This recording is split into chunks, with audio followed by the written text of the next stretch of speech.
नमो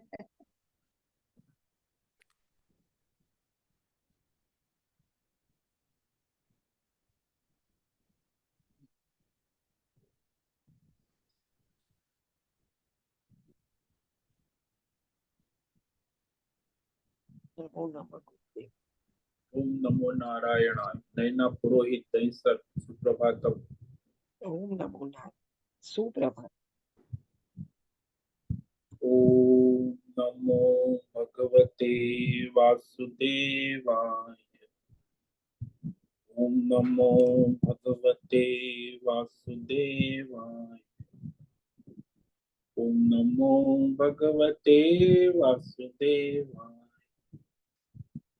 ओम नमो भगवते वासुदेवाय। ओम नमो भगवते वासुदेवाय। ओम नमो भगवते वासुदेवाय। ओम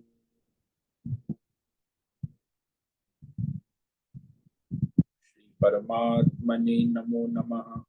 ओम गं गणपतये नमो नमः। ओम सं सरस्वती नमो नमः। ओम गुरुभ्यो नमो नमः।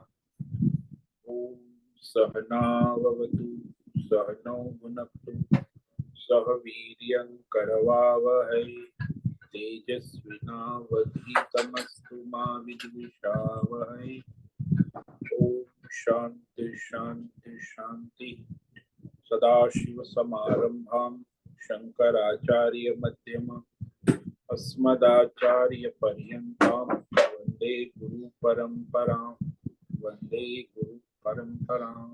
ओम पार्थाय प्रतिबोधितां भगवता नारायणेन स्वयं व्यासेन कृतं पुराणं मध्ये महाभारतम् अद्वैतामृतवर्षिणीं भगवतीम् अष्टादशाध्यायिनीम् अम्ब त्वामनुसन्दधामि भगवति गीते भवद्वेषिणि।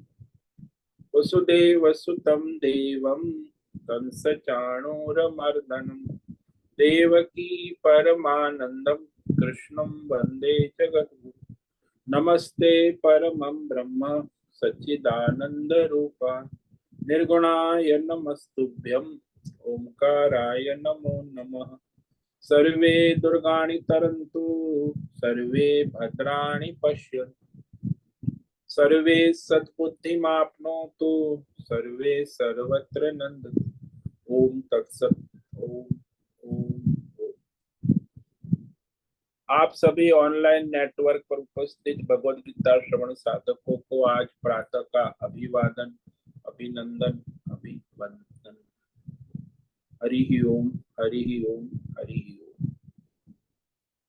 हम सबको आज का यह दिव्य दिन तन मन धन जन देश काल विषय वस्तु परिस्थिति अवस्थाएं अध्यात्म भौतिक दैविक क्षेत्र व्यष्टि समष्टि सभी को अपने अपने पूर्व में अनंत जन्मों में किए हुए संचित पाप पुण्य धर्म अधर्म मिश्र और निष्काम सकाम कर्म के पक्के हुए फल स्वरूप में वर्तमान में आज सभी को अपने अपने प्रारब्ध अनुसार परमेश्वरीय अचिंत्य योग माया के माध्यम से प्रसाद स्वरूप में प्राप्त हुआ है। अतः आज का यह दिव्य दिन परमार्थ हेतु निष्काम सेवा यज्ञ देव यज्ञ ऋषि यज्ञ पितृ यज्ञ मानवता भूत प्राणी यज्ञ सात्विक दान शारीरिक वाचिक मानसिक तप निष्काम कर्म योग ध्यान योग भक्ति योग ज्ञान योग साधना स्वाध्याय वेद शास्त्रों का अध्ययन अध्यापन उपासना आराधना के लिए समर्पित करे और करवावे। अत्यंत दुर्लभ मनुष्य जीवन की प्रत्येक क्षण परमार्थ हेतु सार्थक करे और करवावे। आज विक्रम संवत 2081 ज्येष्ठ मास कृष्ण पक्ष की द्वितीया तिथि। ये कल सुबह 3:25 तक है। उसके बाद तृतीया तिथि लग जाती है। आज है पूर्व आषाढ़ नक्षत्र जो सायं 5:02 तक है। उसके बाद उत्तर आषाढ़ नक्षत्र लग जाता है। आज है सोमवार शिव जी भोलेनाथ की आराधना उपासना का दिन है और ग्रीष्म ऋतु चल रही है। यहाँ रात्रि का न्यूनतम तापमान 25 डिग्री रहा और दिन का अधिकतम तापमान 40 डिग्री रहा। वायु की गति 35 किलोमीटर प्रति घंटा चल रही है। ईस्वी सन 2024 24 जून 24 जून 2024 सुबह के 7 बजने वाले हैं। कलयुग का प्रथम चरण 5250वां वर्ष 7वां वैवस्वत मनवंतर श्वेत वराह कल ब्रह्मा जी का 26वां दिन और 51वां वर्ष चल रहा है। दश अनंत कोटि ब्रह्मांडीय परमेश्वरी अचिंत्य योग माया में हमारा यह एक ब्रह्मांड, इस ब्रह्मांड में ये पृथ्वी लोक में समुद्र के ऊपर जम्बू द्वीप में विश्व का एकमात्र वैदिक राष्ट्र भारत में उत्तर हिमालय प्रांत में उत्तराखंड राज्य में टिहरी जिले हिमालयन शिवालिक पर्वतमाला के अंतर्गत मणिकुट पर्वत के ऊपर नीलकंठ महादेव के सामने ऋषिकेश नगरी में मुनि की रेती प्रांत में शीशम जाड़ी औदुदबाड़ा आश्रम के सी ब्लॉक के 5 नंबर कमरे से पहले माले से गंगा किनारे से हम स्वामी उत्तमानंद सरस्वती भगवत गीता के आचार्य शिष्य स्वामी चिन्मयानंद सरस्वती महाराज चिन्मय मिशन कैलादैत वेद व्यास भगवत पाद शंकराचार्य की श्रृंगेरी संन्यास परंपरा से शिक्षित दीक्षित सनातन वैदिक भारतीय हिंदू धर्म अनुसार संपूर्ण भगवत गीता ज्ञान यज्ञ ऑनलाइन चैतन्यमय जीवंत लाइव प्रसारण के अंतर्गत व्याख्यान माला में अध्याय 6 ध्यान योग के श्लोक नंबर 14 पर संस्कृत एवं हिंदी में व्याख्यान करेंगे। दिव्य पवित्र सरल व्यावहारिक सटीक पूर्ण वर्ण अक्षर पद वाक्य पंक्ति श्लोक अध्यायों की संगति संधि अन्वय शब्दार्थ वाक्यार्थ भावार्थ रहस्यार्थ के यथार्थ तात्पर्य सहित वैदिक शास्त्र वेदव्यास साहित्य शंकर भाष्य एवं परंपरागत सन्यासी आचार्यों की टीका टिप्पणी सहित आज का यह भगवद गीता व्याख्यान करेंगे।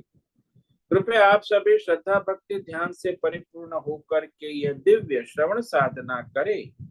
इसमें से कुछ ग्रहण करे, कुछ धारण करे, कुछ अपने जीवन में चरितार्थ करे और उसमें निरंतरता लाए। अपनी अपनी आध्यात्मिक भौतिक दैवी अशांति द्वंद्व मोह विक्षेपों से रहित होकर के अधार्मिक अशास्त्रीय भ्रम भ्रांतियों से रहित होकर के अपने अपने शरीर इंद्रिय प्राण मन वचन कर्म से एक रूप एकाग्र होकर शुद्ध सात्विक सूक्ष्म भगवत विवेक बुद्धि करे। पुनः पुनः इस व्याख्यान का श्रवण करे, मनन करे, चिंतन करे, चर्चा विचारणा करे, प्रचार प्रसार करे, लिंक भेजे, ग्रुप में शेयर, अपना और सबका परम कल्याण करे और करवावे। ओम तत्सत। ओम ओम। तो आप सभी ऑनलाइन उपस्थित भगवत गीता श्रवण साधकों को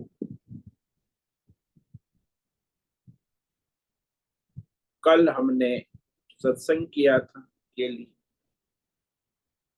परसों हमने ध्यान योग की बैठक शरीर की स्थिति कैसी होनी चाहिए, ये शारीरिक एकाग्रता के लिए आवश्यक विधि विधान भगवान कह रहे हैं कि कैसे ध्यान में बैठना है। तो कुछ पहले तो 2-5 मिनट का अभ्यास करें, फिर 24 मिनट, 1 घड़ी, 2 घड़ी, 48 मिनट और फिर 1 घंटे, 2 घंटे, 3 घंटे तक ध्यान में बैठने का अभ्यास धीरे धीरे करें एकाग्रता पूर्वक। तो विधि बताए कैसे ध्यान अभ्यास करें। शरीर की स्थिति की विधि इस प्रकार है। समम काय शिरो ग्रीवम धारयन्न चलम स्थिरः संप्रेक्ष्य नासिकाग्रम स्वम दिशश्चानवलोकयन्। काय शिरो ग्रीवम यानी काया पीठ सिर और गर्दन, समम एक समान सीधा, 90 डिग्री जिसको हम कहते हैं, और अचलम चंचलता से रहित स्थिर शरीर को करना, धारयन का धारण कर, स्थिरम एकदम स्थिर होना, शरीर भीतर और बाहर से स्थिर, और फिर अपनी इंद्रियों को संयमित करे, न बाहर जाने दे अंदर। यहाँ तो आंख की बात है, आंख को एकाग्र करे, लेकिन आंख नहीं, सारी 10 इंद्रियों को अपने अपने स्थान में स्थिर करे, अचल करे, और फिर यहाँ वहां न देखे, तो वृत्ति और प्रवृत्तियों को शांत करे, सारी इंद्रियों के व्यापार को शांत करे, रोक ले। ध्यान योग के समय जब आप सो जाते हैं तब भी आपके इंद्रियों का व्यापार नहीं होता, तब आप सोते हैं। यदि इंद्रिया व्यापार करेंगी तो आप सो नहीं सकते। वैसे ध्यान योग में भी है, ध्यान योग के लिए भी इंद्रियों का व्यापार बंद होना आवश्यक। वो वहां सुषुप्ति में तो ऐसे ईश्वर कृपा से हमारी इंद्रियों का व्यापार अपने आप बंद हो जाता है। यहाँ ध्यान योग के लिए हमें प्रयत्न पूर्वक इंद्रियों के व्यापार को रोकना होता है, तब हम ध्यान योग में बैठ सकते। तो है तो वही सेम, जो सुषुप्ति में सारी इंद्रियों का व्यापार बंद होता है तो हम नींद सोते हैं, वैसे ही यहाँ भी इंद्रियों का व्यापार बंद होता है, तब हम ध्यान के लिए तैयार हो जाते हैं। अब ये बाह्य विधि आसन बताने के बाद, शारीरिक क्रिया बताने के बाद, अब भगवान भीतर की जो स्थिति है, अंतकरण मन सूक्ष्म, तो अन्य साधन साधनाएं बताते हैं कि मन को, प्राण को, इंद्रियों को, शरीर को, तो ध्यान योग के विधि विधान में अब सूक्ष्म विधि बताते, ये सूक्ष्म है। ये जब बताया अब तक ये स्थूल भौतिक है, अब ये अध्यात्म भीतर अंतकरण के स्तर की है, तो उसे तो आप ही स्वयं समझ सकते हैं सूक्ष्म अपने भीतर क्या हो रहा है। तो अंतकरण की जो एकाग्रता है, मानसिक स्थिति जिसको हम कहते, भीतर ही आप, वो कह रहे भगवान आगे के श्लोक नंबर 14 में, प्रशांतात्मा विगत ब्रह्मचारी व्रते स्थितः मन संयम्य मच्चित्तो युक्तासीत मत्परः। तो यहाँ भगवान ने 5 साधन बताए। मन को संयमित नियमित करना है, सूक्ष्म है ना, मानसिक स्थिति, वृत्ति को एकाग्र करने के लिए ये साधन बता रहे हैं। साधना कि सबसे पहले जो मुख्य साधन है वह इंद्रियों का संयम नियम, ब्रह्मचारी व्रते स्थित, 10 इंद्रियों को अपने अपने स्थान में स्थिर रखना, यानी संयम नियम में रखना, विगत भी, निर्भय होकर, भय रहित, और अपने अंतकरण को शांत प्रशांत करना, प्रशांत आत्मा अच्छी तरह शांत करे, यानी अंतकरण में राग द्वेष काम क्रोध लोभ यही अशांति खड़ी कर।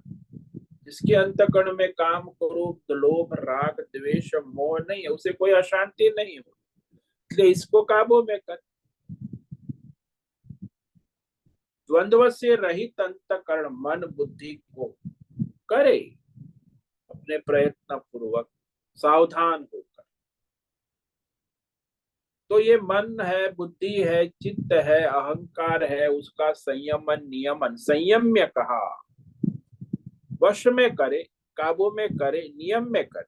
ये वृत्तियां है ना अंतकरण की, मन बुद्धि चित्त अहंकार, सारी वृत्तियों की प्रवृत्तियों को रोके ध्यान के लिए और फिर परमार्थ में स्थिर करे।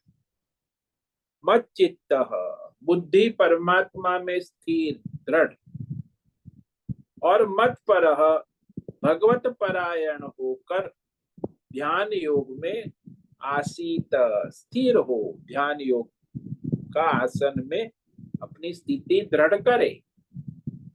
मत पर आसीत, तो ध्यान योग में स्थित होने के लिए भगवत परायण होना आवश्यक है। लेकिन ये सब जो भगवान विधि बता रहे, ये भीतर की तैयारी। ये प्रशांत आत्मा प्रकर्षेण, जिसका जो परिपूर्ण रूप से मन बुद्धि चित्त अहंकार के द्वंद्वात्मक वृत्ति शांत हो गई। अंतकरण में कोई द्वंद्व नहीं है, दुविधा नहीं। देश काल विषय जन्य, भूतकाल भविष्य काल वर्तमान, किसी भौतिक अध्यात्म द्वैव विषयों में कोई द्वंद्व नहीं, तो स्थिर है अंतकरण में। जैसे हमारे अंतकरण में 3 दोष लगे रहते, एक अविद्या है, दूसरी काम क्रोध लोभ है, और तीसरा धर्म अधर्म मिश्र पाप पुण्य कर्म है। ये लगे रहते। इसको शास्त्र की भाषा में अविद्या को आवरण कहते हैं, और मल जो है वो काम क्रोध लोभ मोह राग द्वेष, ये मल है। और विक्षेप है कर्म, धर्म अधर्म मिश्र कर्म। तो ये संस्कार पूर्व जन्म के भी है, वर्तमान जन्म के भी है। तो पहले किए हुए जो धर्म अधर्म पाप पुण्य और मिश्र कर्म के संस्कार चित्त में अंतकरण में संचित संस्कार पड़े रहते हैं, कभी भी जागृत होते, अनंत जन्मों के संचित संस्कार रूप से रहते हैं, भीतर ही है। तो ये सारा जो है काम क्रोध लोभ आदि दोष उत्पन्न करते हैं। फिर वही कर्म के लिए प्रेरित धर्म अधर्म मिश्र कर्म कौन कराता है? बोले काम क्रोध लोभ मोह ही कराते सारे कर्म। तो काम क्रोध लोभ मोह मल कौन उत्पन्न करता है? बोले अज्ञान से, अपूर्णता से, अविवेक से कामनाएं उत्पन्न होती है। कामना से धर्म अधर्म मिश्र पाप पुण्य मनुष्य कर्म करता है। जिसको कामना नहीं है उससे कर्म का कोई प्रयोजन ही नहीं। कामना वाला कामना पूर्ति के लिए धर्म करेगा अधर्म करेगा, धर्म अधर्म की खिचड़ी पकाएगा, लेकिन कामना उसका विक्षेप उत्पन्न करती है। तो ये सब संचित संस्कार रूप में अंतकरण में रहते अनंत जन्मों के संस्कार। ये जो मल है काम क्रोध लोभ मोह दोह सबके अपने अपने हैं। संसार में सब अपनी अपनी हाँकते रहते, अरे ये तो जो है मुझे पसंद है, ये मुझे पसंद नहीं है, इसमें मुझे राग है, इसमें मुझे द्वेष। ऐसा विषय में कुछ नहीं है, उसी के संस्कार है।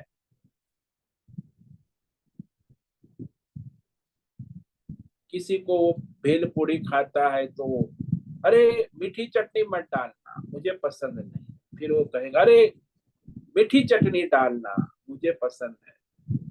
अब दोनों ही भेल खाने वाले मित्र है, एक मीठी चटनी नहीं चाहता है, एक उसके संस्कार है संचित। इसमें क्या मीठी चटनी में कोई गुण दोष नहीं है।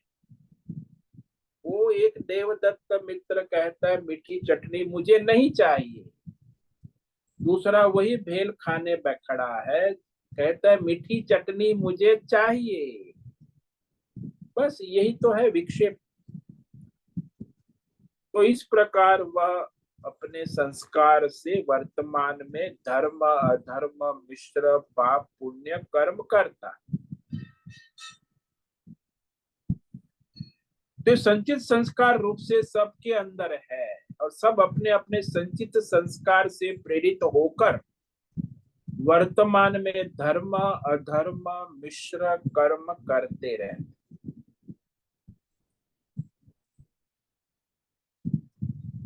अब जो परमात्मा है उससे हम परमात्मा रूप में न जानकर ये संसार रूप में नाम रूप से जानने लगते हैं।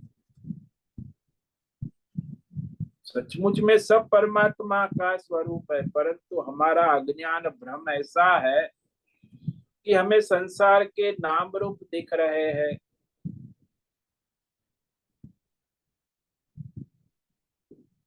तो जिस प्रकार आप सुनार की दुकान में जाते हैं तो वहां सामने केवल सुवर्ण तत्व चमकता है, लेकिन हम उसमें सुवर्ण तत्व को नहीं देखते हैं, वो आभूषण दिखते हैं। भाई नेकलेस है, बैंगल्स है, चेन है, कुंडल है, किरीटी है, बाजूबंद है, अनेक आभूषण। तो सुवर्ण के नाम रूप गुण दोष को देख रहे हैं कि आभूषण को देख रहे हैं? हाँ, आभूषण में नाम रूप गुण दोष दिखेंगे। स्वर्ण तत्व में न नाम है, न रूप है, न गुण है, न दोष।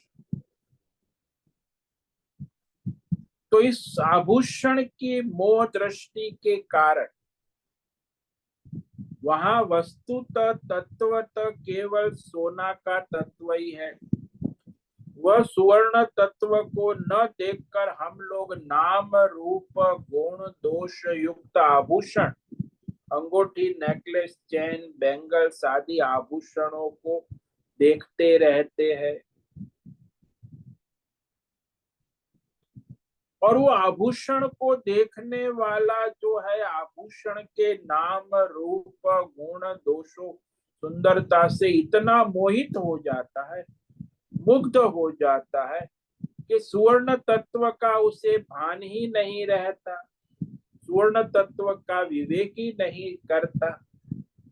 अंगूठी ही दिखती है, बैंगल्स दिखती है, मंगलसूत्र दिखता है, चेन दिखती, लेकिन सुवर्ण का विवेक नहीं करता।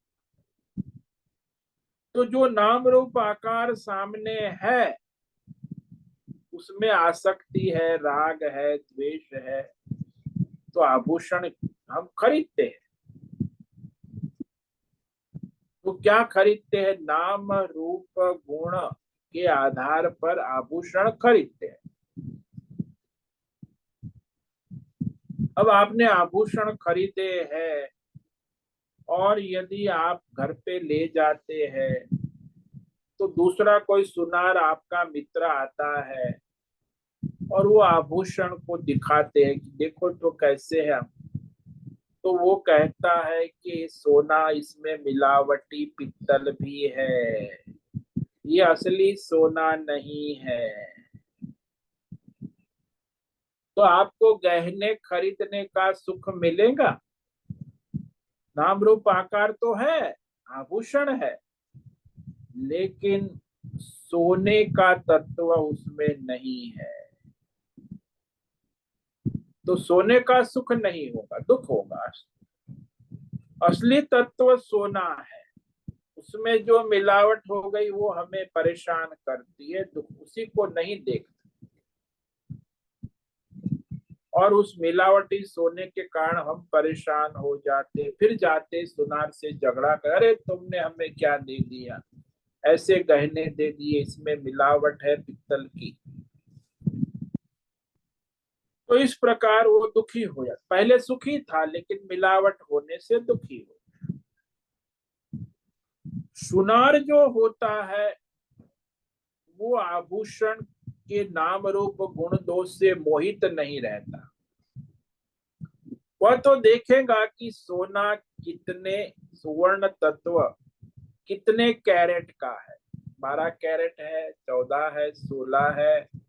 वो अपने पत्थर पे कसता है, वो गहने को नहीं देखता, वो सुवर्ण को देखता कि सुवर्ण तत्व कितने कैरेट का है, कितना वजन है। वो दो महत्व का है उसके, ये सोने की अंगूठी है, कितने कैरेट की है, उसका वजन कितना, बाकी डिजाइन से उसे कोई नाम रूप आकार से कोई मतलब नहीं है।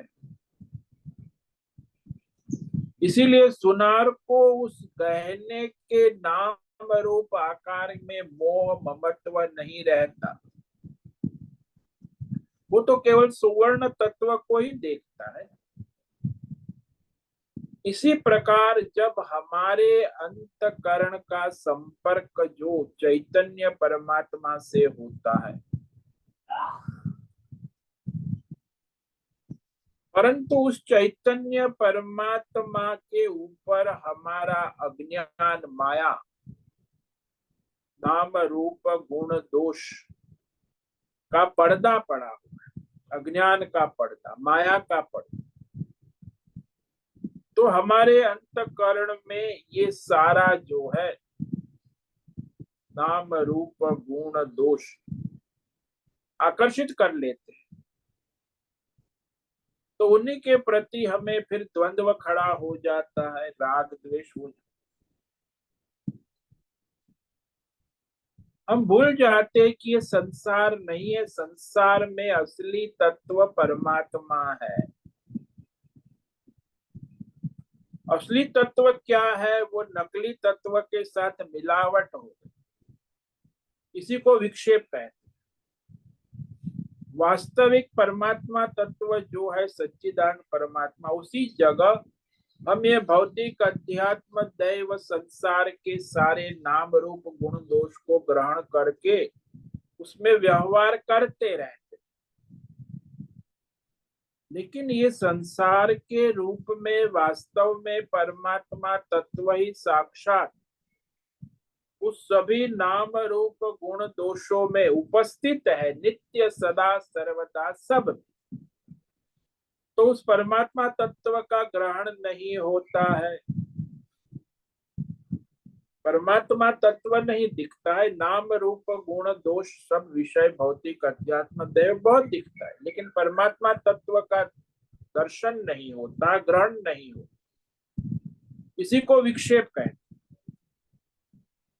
तो ढक जाता है। वास्तविकता परमात्मा स्वरूप है, संसार की वास्तविकता संसार नहीं है, परंतु उस परमात्मा को न जानने के कारण ग्रहण नहीं कर पाते हैं, उसके कारण है अज्ञान। परमात्मा तत्व का अज्ञान होने से, जैसे वो सुनार के दुकान में जो ग्राहक आता है उसे स्वर्ण तत्व का अज्ञान है, 12 कैरेट 14 कैरेट 15 सुनार को है,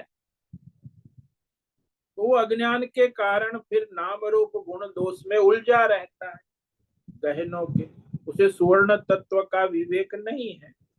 ऐसे ही मनुष्य संसार में ये भौतिक अध्यात्म दैव देश काल विषय आदि भ्रांतियों में भ्रमित रहते, उसमें वास्तविक तत्व परमात्मा है उसका विवेक नहीं होता, अज्ञान से वो उसकी बुद्धि ढक गई।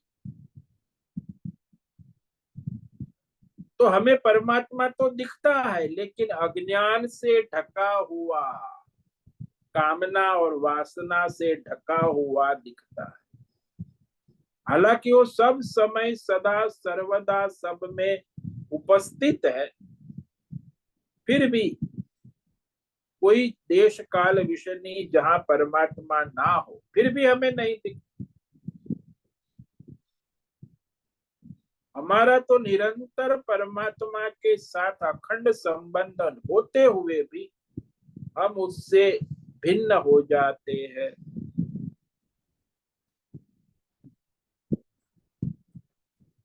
तो परमात्मा को न देखते हुए नाम रूप गुण दोष विषय वस्तु अज्ञान से हमें दिखने लगते, परमात्मा तत्व के अज्ञान से।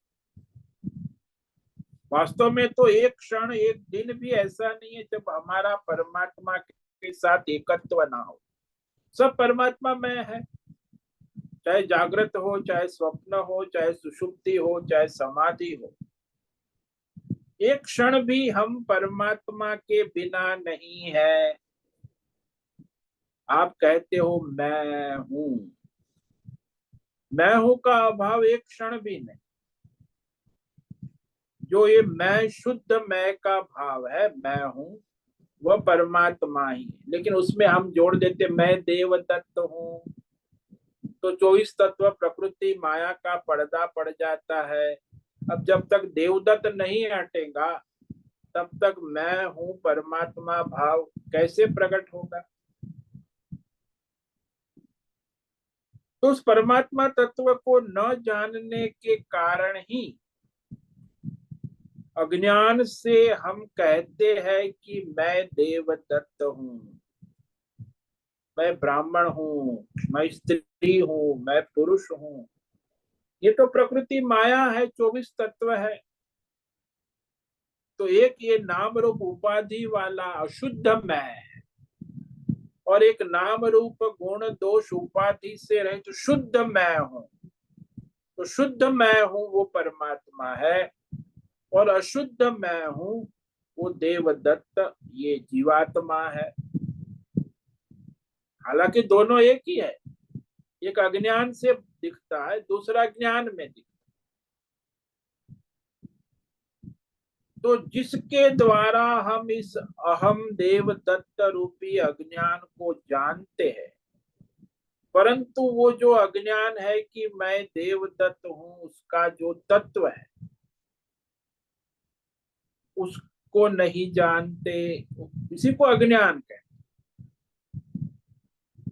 उस अज्ञान को ही यहाँ आवरण कहा है, अज्ञान कि अपने वास्तविक स्वरूप को ढक गया है। मैं परमात्मा हूं वो ज्ञान है, और मैं जीवात्मा हूं ये अज्ञान है। अब आपको कहे कि आप चॉइस करो दो में से आपको क्या कर, आप कौन हो, तो मैं जीवात्मा हूं। मैं परमात्मा कैसे हो सकता हूं? उसमें हजारों संशय है, हजारों विपर्य है, हजारों विरोधाभास है, हजारों कॉन्ट्राडिक्शन है। ये सब बुद्धि में अनेक दोष है। अब आपको चॉइस करनी है कि आप जीवात्मा है कि परमात्मा। तो आपको वो आपके जो दोष है, विक्षेप है, अविवेक के कारण आप अपने को परमात्मा रूप से स्वीकार ही नहीं करते, क्योंकि उसको हजारों संशय है। अब वो संशय का निराकरण होगा, वो विरोधाभास कॉन्ट्राडिक्शन का निराकरण होगा, वो विपर्य, तब जाके आप स्वीकार करेंगे कि अरे मैं जीवात्मा नहीं, मैं परमात्मा ही हूँ। उस शास्त्र आचार्य परंपरा के द्वारा बुद्धि में विवेक जागृत हो सकता है, अन्यथा स्वयं कैसे होगा। कह दिया तो कहने से तो मैं परमात्मा स्वरूप हूँ ये सुन लिया, समझ लिया, लेकिन वास्तव में मैं जीवात्मा हूँ ऐसा हमेशा संशय बना रहता। तो ये जो अज्ञान से उत्पन्न संशय है, संशय से उत्पन्न अनेक प्रकार की कामना है, कामना से उत्पन्न अनेक प्रकार के कर्म है। तो अज्ञान है, अज्ञान से काम क्रोध लोभ मोह राग द्वेष है, व्यष्टि समष्टि है, भूतकाल भविष्य काल है, और अनेक प्रकार के धर्म अधर्म मिश्र कर्म होते रहते। तो हमारा जो अंतकरण है वो इसी में व्यस्त रहता है। अब मैं परमात्मा हूँ उसका बोध ही नहीं होता, अज्ञान।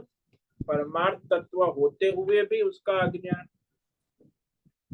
जैसे वो ग्राहक को सुवर्ण तत्व का अज्ञान है कि 12 कैरेट है, 14 है, 16 है, 18 है कि 24, वो अज्ञान है। सुनार को ज्ञान है, वो हाथ में देख लेते ही देख लेगा अरे ये तो 16 कैरेट है। शुद्ध तत्व का ज्ञान। लेकिन ये जो अशुद्धियां भरी हुई है, काम क्रोध लोभ मोह, वो कैसे सफाए हो? इसके लिए फिर यहाँ भगवान ने कहा दैवी गुण आवश्यक है। काम को दूर करने के लिए निष्काम बनो, दैवी गुण है। क्रोध को दूर करने के लिए क्षमावान बनो, लोभ को दूर करने के लिए दानवीर बनो, उदार बनो। तो ये दैवी गुण जो है वो अपने इस आसुरी गुणों का नाश करते, तो हमारा मन शुद्ध होता है। ऐसे कहे काम क्रोध लोभ दूर करना है, दूर करना है, ऐसे सोचने से, बोलने से, सुनने से आपकी काम क्रोध लोभ दूर नहीं होगा। उसके लिए आपको निष्काम साधना करनी होगी। क्रोध को छोड़ने के लिए क्षमा करनी होगी, लोभ को छोड़ने के लिए दान धर्म परोपकार करना होगा। ये दैवी गुण जो है वो आवश्यक। खाली सोचने से कोई काम क्रोध लोभ छूटता नहीं, उसके लिए अभ्यास, दैवी गुण का अभ्यास। झूठ को छोड़ना है, असत्य को छोड़ना है, ऐसे सोचने से, बोलने से, उसके लिए सत्य का आचरण करना हो। हिंसा को छोड़ना है, तो हिंसा को छोड़ने के लिए आपको अहिंसा का आचरण करना होगा। ऐसे खाली सोचने, बोलने से, भाषण सुनने से, देने से कुछ नहीं हो। तो इस तरह ये दैवी गुण जो है वो आसुरी गुणों का नाश करते हैं। तो जितने भी बुराई है उसके सामने जो अच्छाई है उसे जीवन में लाना होगा। आपके अंदर चाहे कोई भी बुराई, राग है, द्वेष है, क्रोध है, लोभ है, मोह है, अहंकार है, तो उसके सामने निरहंकार को लाना होगा। ये दैवी गुण का अभ्यास करना आवश्यक, उसके द्वारा ये दोष दूर हो जाता है। मन को एकाग्र करने के लिए ये आवश्यक है कि हम ये नाम रूप गुण दोष सारे जो विक्षेप है, अज्ञान, अज्ञान से उत्पन्न काम क्रोध लोभ और काम क्रोध लोभ से उत्पन्न धर्म अधर्म मिश्र खिचड़ी कर्म, इसका सब का निराकरण होना जरूरी है। तब हमारा मन एकाग्र हो सकता। तो ये एकाग्रता जो है केवल भौतिक नहीं, भीतर भी विवेक करना आवश्यक है। अंतःकरण के स्तर पे शुद्धि होगी तब एकाग्रता हो, क्योंकि जो सूक्ष्म है उसको अभ्यास करते मनुष्य का मन एकाग्र होता है। जितनी सूक्ष्मता है उतनी एकाग्रता है, स्थूलता में एकाग्रता नहीं। जैसे आप हिसाब लिख रहे घर का, रोजमर्रा का, आज कितने दही आया, दूध आया, सब्जी आई, क्या आया, और बच्चे शोर मचाते तो आपको कोई फर्क नहीं पड़ता, सब्जी मंडी का हिसाब कर रहे हैं। लेकिन यदि आप विशेष सोने हीरे का या अपने बैंक अकाउंट का अभ्यास कर रहे हैं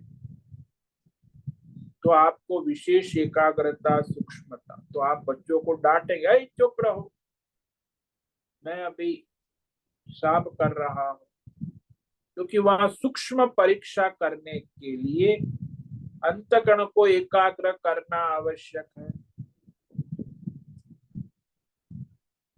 लेकिन सब्जी मंडी स्थूल विषय के लिए कोई मन एकाग्र करने की आवश्यकता, वो सहज में हो जाए। जितना विषय सूक्ष्म होगा उतनी एकाग्रता होनी आवश्यक। जब मन एकाग्र, अंतःकरण एकाग्र हो जाता है तो फिर इधर उधर कहीं नहीं जाता।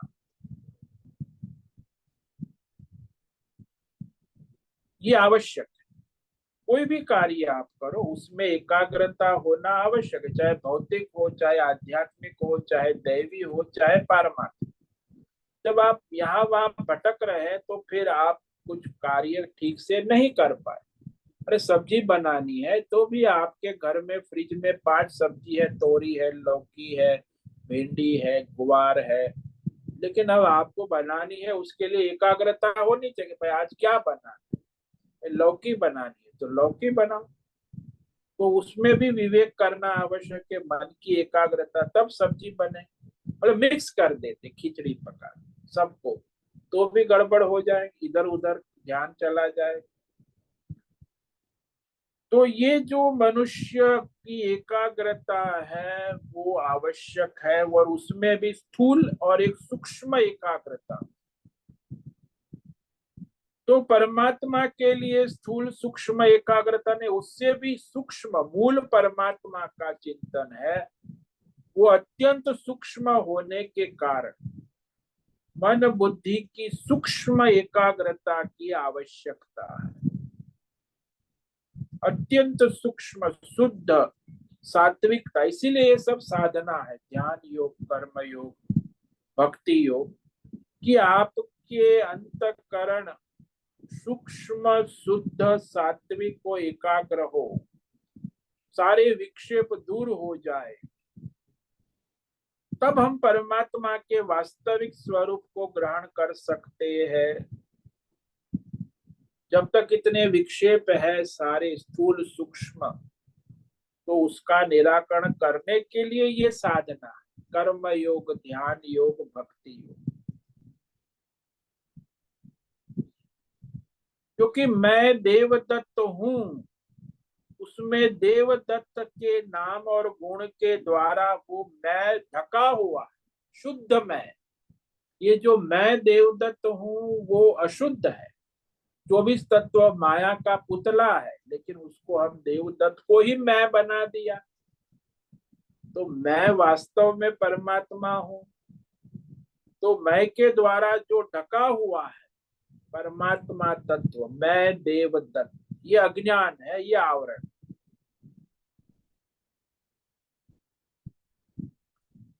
तो ये अज्ञान आवरण के कारण जो मैं देवदत्त हूँ, ये वो अपने को देवदत्त जानता है और वास्तव में अपने को परमात्मा स्वरूप नहीं जानता।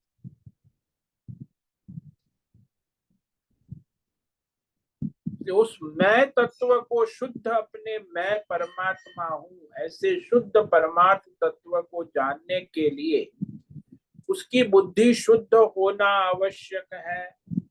शुद्ध होने के बाद भी वो परमार्थ ज्ञान के लिए वेद शास्त्र और आचार्य परंपरा के उपदेश से कि मैं परमात्मा स्वरूप ही हूँ, ऐसी दृढ़ बुद्धि होना, ये भी आवश्यक है। उसमें कोई संशय नहीं होना चाहिए, कोई विरोधाभास नहीं होना चाहिए, कोई कॉन्ट्राडिक्शन नहीं होना चाहिए, कोई विपर्य।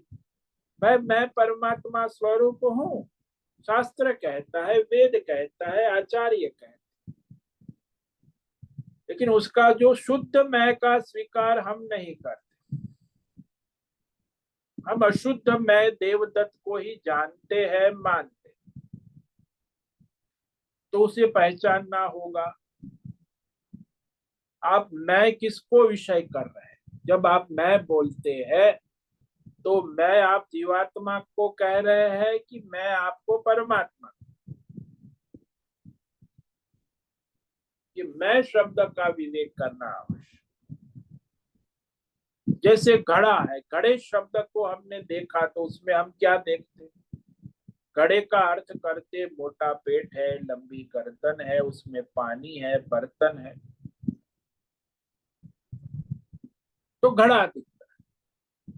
तो मिट्टी नहीं दिखती, घड़ा बस। घड़ा शब्द जब तक है तो उसका मोटा पेट, गर्दन और उसमें पानी भरा है दिखता है। फिर कहे कि घोड़ा है तो घोड़े का अर्थ हम समझते हैं कि वो 4 पैर वाला है, तेजी से दौड़ता प्राणी है। तो इस प्रकार हम भौतिक, अध्यात्म, दैव विषय का नाम लेते हैं, और नाम लेते ही तुरंत नाम रूप गुण दोष को झटपट समझ लेते हैं। ये घोड़ा है, ये मटका है, ये घड़ा है। जिस जिस विषय का नाम लेते हैं तो तुरंत उसको हम पहचान लेते हैं कि हाँ, घड़ा इसको कहते हैं, घोड़ा इसको कहते हैं।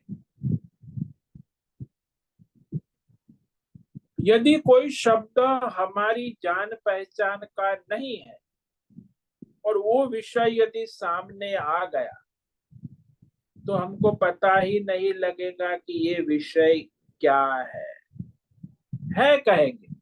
हाँ, कुछ है, क्या है पता नहीं।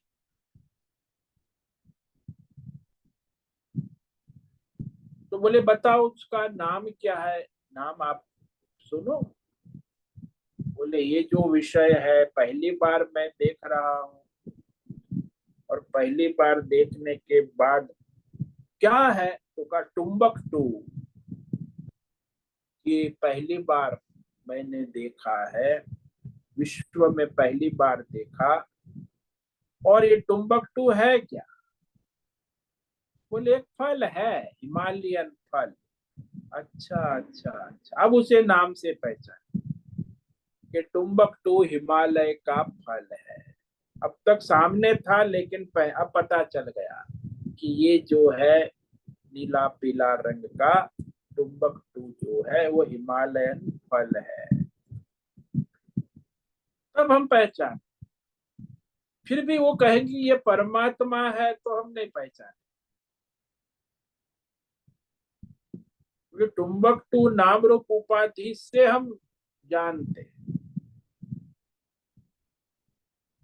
तो इसी प्रकार कोई भी विषय में हम परमात्मा को देखने का प्रयत्न ही नहीं करते। तो अपने खुद में मैं देवदत्त हूँ, इसमें सबसे ज्यादा कंसंट्रेशन देवदत्त में हूँ। मैं देवदत्त हूँ, मैं देवदत्त नहीं हूँ। अरे कैसे आप कहते हो मैं देवदत्त नहीं हूँ, मैं परमा कैसे हो सकता हूँ? बहुत सारे संशय है, बहुत सारे विरोधाभास है, बहुत सारे कॉन्ट्राडिक्शन है, बहुत सारे कि मैं देवदत्त नहीं हूँ ये कहना का भी साहस नहीं, और मैं परमात्मा हूँ ये स्वीकार करने का भी साहस नहीं।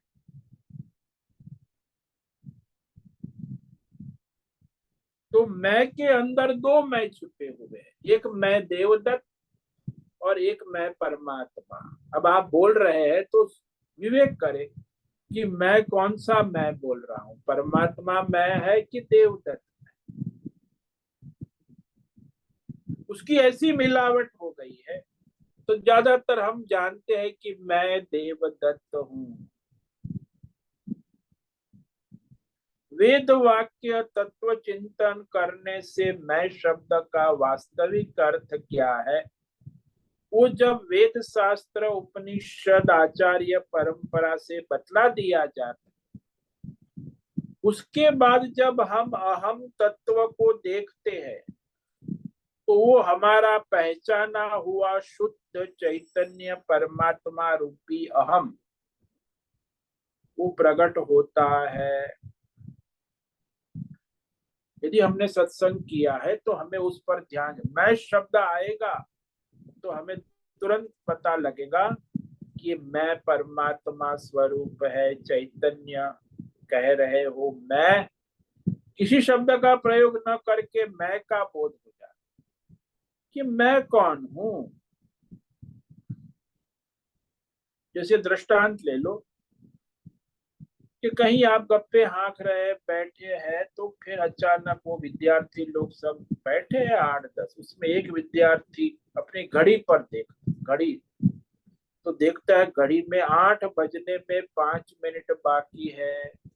अब वो विद्यार्थी सब गपशप में लगे, इसको समझ में आ गया अंदर से उसने कि भोजन की घंटी लगेगी 8 बजे, तो तुरंत वहां से निकल जाता है, कहता है कि मैं जा रहा हूँ।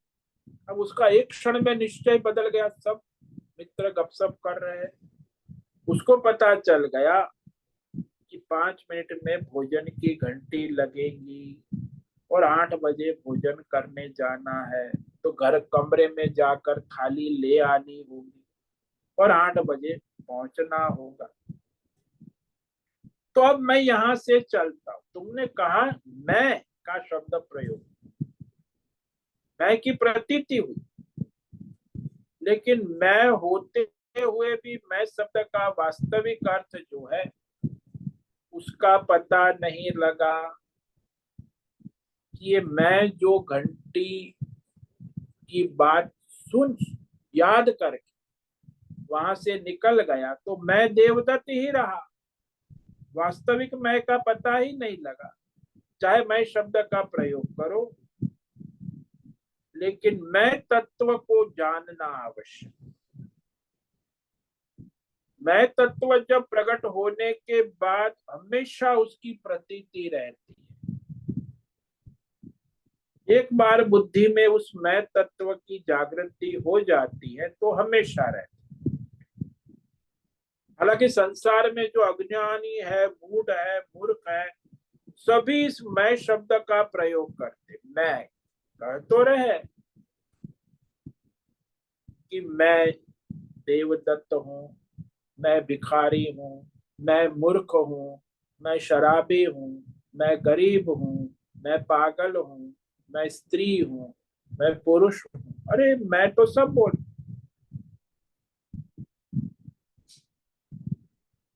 लेकिन उस जो मैं की पहचान है,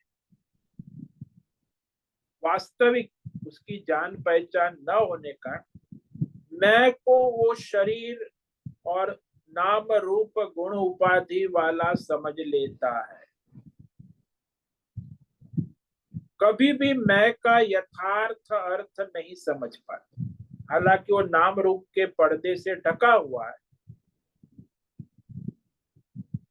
तो मैं का अर्थ क्या समझता है? ये स्थूल शरीर, सूक्ष्म शरीर, 24 तत्व। तो उसे 24 तत्व में मैं देख रहा हूँ, मैं सुन रहा हूँ, मैं चल रहा हूँ, मैं सो रहा हूँ, ये सब सारे भौतिक अध्यात्मदय विषयों के अर्थ में मैं को समझने लगता है। लेकिन मैं तो एक परमात्मा स्वरूप है। तो मैं की जो पहचान है वो स्वयं मैं ही है। उसे किसी आंख, नाक, कान, 24 तत्व, इंद्रियों की आवश्यकता नहीं। मैं वास्तव में कौन हूं? जब ये 24 तत्वों का विक्षेप दोष दूर होता है तो मैं स्वयं प्रकट हो जाता हूं। उसमें कोई विक्षेप नहीं है, कोई आवरण नहीं है, केवल मैं शुद्ध परमात्मा स्वरूप हूं। उसमें जब हमारी बुद्धि स्थिर हो जाती तो उसे कहते हैं प्रशांत आत्मा। प्रशांत आत्मा केवल मैं परमात्मा स्वरूप हूं। अंतकरण का अज्ञान, काम, क्रोध, लोभ, मोह, धर्म, अधर्म, पाप, पुण्य, कर्म, सारे दोष दूर हो जाते हैं। तब वो प्रशांत आत्मा अपने को परिपूर्ण परमार्थत्व में सदा सर्वदा स्थित जानता है, देखता है, अनुभव करता। प्रशांत आत्मा होने से तो इस तरह आज हमने इस पर विचार किया। आगे विचार करेंगे कल। विगत भी वो भय रहित हो, प्रशांत आत्मा भय रहित और सारे ब्रह्मचारी व्रत में स्थित। इस पर हम कल विचार करेंगे। प्रशांत आत्मा विगत भी ब्रह्मचारी व्रते स्थितः मन संयम्य मच्चित्तः युक्त आसीत मत्परः। तो प्रशांत आत्मा कब होगा? जब वो अपने 24 तत्व प्रकृति माया से असंग अपने शुद्ध मैं परमात्मा हूं इसमें स्थित होगी उसकी बुद्धि, तो प्रशांत आत्मा हो। फिर उसे कोई भय नहीं रहे, वो सभी 24 तत्व उसके काबू में रहेंगे और वह उसका जो अंतकरण है वो परमात्मा में स्थिर होकर ध्यान योग के परायण स्थित रहेगा। ओम नमो नारायणाय, ओम नमो नारायणाय, ओम नमो नारायणाय, ओम नमो नारायणाय, ओम नमो नारायणाय, ओम नमो नारायणाय। कायेन वाचा मनसेन्द्रियैर्वा बुद्ध्यात्मना वा प्रकृते स्वभावात् करोमि यद्यत् सकलं परस्मै नारायणायेति समर्पयामि। ओम सर्वे भवन्तु सुखिनः, सर्वे सन्तु निरामयाः, सर्वे भद्राणि पश्यन्तु, मा कश्चित् दुःखमाप्नुयात्। अस्तु मा सद्गमया। तमसो मा ज्योतिर्गमय मृत्योर्मामृतंगमय। ओम पूर्णमद पूर्णमिदं पूर्णात् पूर्णमुदच्यते पूर्णस्य पूर्णमादाय पूर्णमेवावशिष्यते। ओम शांति शांति शांति। शंकरं शंकराचार्यं केशवं बादरायणं सूत्र भाष्य कृतौ वंदे भगवन्तौ पुनः पुनः। ईश्वरो गुरुरात्मेति मूर्ति भेद विभागिने व्योमवद् व्याप्त देहाय दक्षिणामूर्तये नमो नमः। ओम गुं गुरुभ्यो नमो नमः। ओम तत्सत् ब्रह्मार्पणमस्तु। ओम ओम ओम।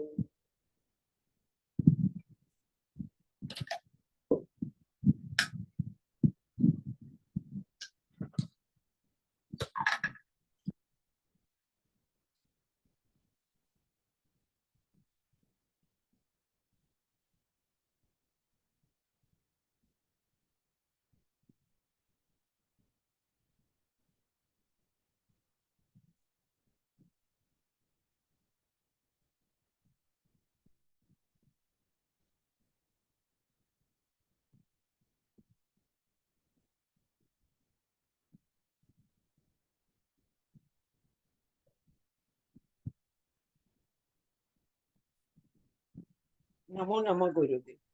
ओम नमो नारायण। बोलो नैना। हाँ गुरुदेव, आत्मा को हम पहचान नहीं पाते क्योंकि उसका रूप रंग कुछ दिखता नहीं। और जो नामकरण है वो हम देखते हैं कि भाई शरीर का नाम दिया, घोड़े का शरीर दिया, इसीलिए उसको पहचान। तो आत्मा तो सामने नहीं आता तो नहीं पहचान पाते ना। तो सूक्ष्म है। आत्मा का नाम रूप गुण जो शास्त्र के अनुसार उसे जानना होता है। जैसे सुनार है, वो सोने को जानता है, सोने को तत्व को जानता है। लेकिन ग्राहक है, वो तो केवल गहनों में ही उलझा रहता है। अंगूठी है, नेकलेस है, बैंगल्स है, चेन है, वहां तो दोनों है। लेकिन जिसकी सूक्ष्म शुद्ध सात्विक बुद्धि है, तो इसीलिए कि सामने है फिर भी नहीं दिख रहा, इसीलिए आपको अंतःकरण शुद्धि करना आवश्यक है। ये जो स्थूल विषय सूक्ष्म विषयों का आप जो दर्शन करते हो, वो तो इंद्रिय उपाधि से देख रहे हो ना। तो उसे इंद्रिय और मन की उपाधि से रहित जो अपना मूल स्वरूप है, आत्म तत्व है, उसे जानने के लिए शुद्ध सात्विक अत्यंत सूक्ष्म बुद्धि की आवश्यकता है। ये भौतिक बुद्धि से तो आप भौतिक संसार ही तो देखते हो ना, बड़े बुद्धिमान हो, सब दिखता है, संसार भौतिक अध्यात्म, लेकिन आत्मा नहीं दिखता क्योंकि वो भौतिक बुद्धि है। तो उसे इस ध्यान योग, कर्म योग, भक्ति योग से बुद्धि को शुद्ध सूक्ष्म और सात्विक बुद्धि होगी, तब जाके तुम उस परमात्मा तत्व को देख सकते। अब रजोगुणी बुद्धि है, तमोगुणी, उसे तो केवल ये सब शरीर दिखेगा, मोटर गाड़ी बंगला दिखेगा, पैसा दिखेगा, भौतिक विषय देखेंगे, आध्यात्म दैवी दिखेंगे, देवी देवता दिखेंगे, उसे परमात्मा नहीं दिखेगा क्योंकि रजोगुणी तमोगुणी बुद्धि है, जड़ बुद्धि है। अब आपकी बुद्धि को संशोधन करना, शुद्ध करना, तो वो बिना किए तो होगा नहीं। इसलिए निष्काम कर्म योग, ध्यान योग, भक्ति योग साधना करोगे तब बुद्धि का संशोधन होगा, बुद्धि शुद्ध होगी, सूक्ष्म होगी, सात्विक होगी, तो सर्वत्र परमात्मा दर्शन होगा।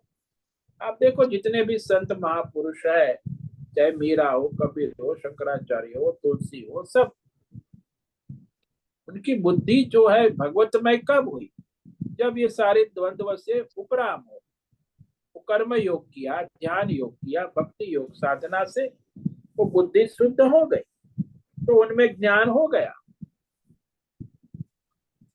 इसलिए सामने है, नहीं दिखता, इसका कारण ये पर्दा पड़ा हुआ है अज्ञान का, काम क्रोध लोभ मोह का, धर्म अधर्म पाप पुण्य मिश्र कर्मों का पर्दा पड़ा।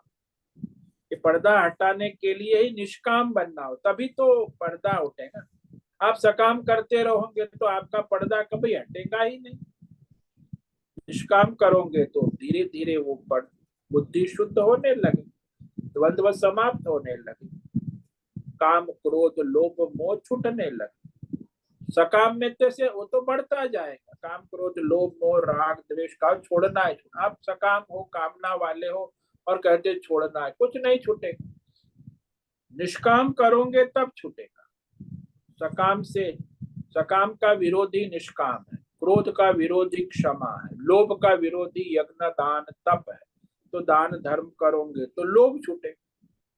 अब आप इसी को पकड़ के रहेंगे तो फिर कहां से बुद्धि सूक्ष्म शुद्ध सात्विक नहीं हो सकती। ये तो रजोगुणी तमोगुणी ही रहेगी। इसीलिए साधना जो है वो सात्विक साधना करना आवश्यक। फिर परमार्थ, सत्व के बाद तत्व आएगा। ये रजोगुण तमोगुण में तो ये सब माया चलती रहेगी। प्रथम तो निष्काम कर्म ही है बस। हाँ, सकाम से बाहर निकलो, वो दलदल में जन्म जन्मांतर से पड़े हो। सकाम से निष्काम में आओ तो फिर आगे बढ़ सकते, नहीं तो उसी में दलदल में ही हो और उसी में रहोगे। कादों में से निकलते ही। प्रयत्न करो, निष्काम ईश्वर समर्पित भाव से अपना स्वधर्म करो।